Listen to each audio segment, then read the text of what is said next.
Extempore in the Court of Session by Robert Burns.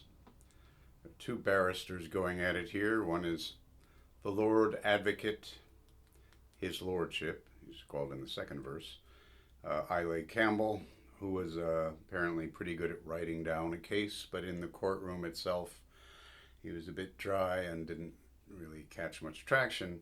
And he is opposed here by Henry Erskine, Harry, who was a friend and supporter of Burns, really a great man. And so it's about the contrast between these two men. He clenched his pamphlets in his fist, he quoted and he hinted, till in a declamation-mist his argument he tinted, he lost it. He gaped for it, he gaped for it, he graped for it, he groped for it, he found it was awee, man, he found it was away, gone. And what his common sense came short, he eked out with law, man. Collected Harry stood awee a little while, a wee while. Stood awee, it's one word, A-W-E-E. And opened out his arm. His lordship sat with ruefu eye, and eyed the gathering storm, man. Like wind-driv'n hail it did assail, or torrents o'er a linn, man, torrents over a waterfall, man. The bench so wise lift up their eyes, half-wauken'd with the din, man, half-waken'd with the din.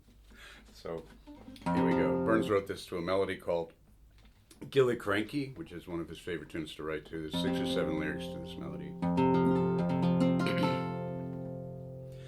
He clenched his pamphlets in his fist, he quoted and he hinted, till in a declamation-mist his argument he tinted.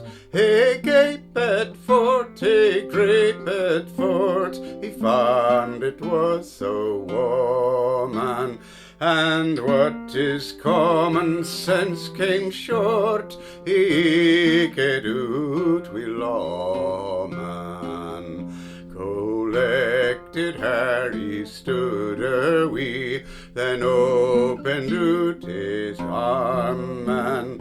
His lordship sat wi' ruefu and eyed the gathering storm, man. Like wind-driv'n hail it did assail, or torrents o'er a linn, man. The bench say wise lift up their eyes, half-wauken'd with the din.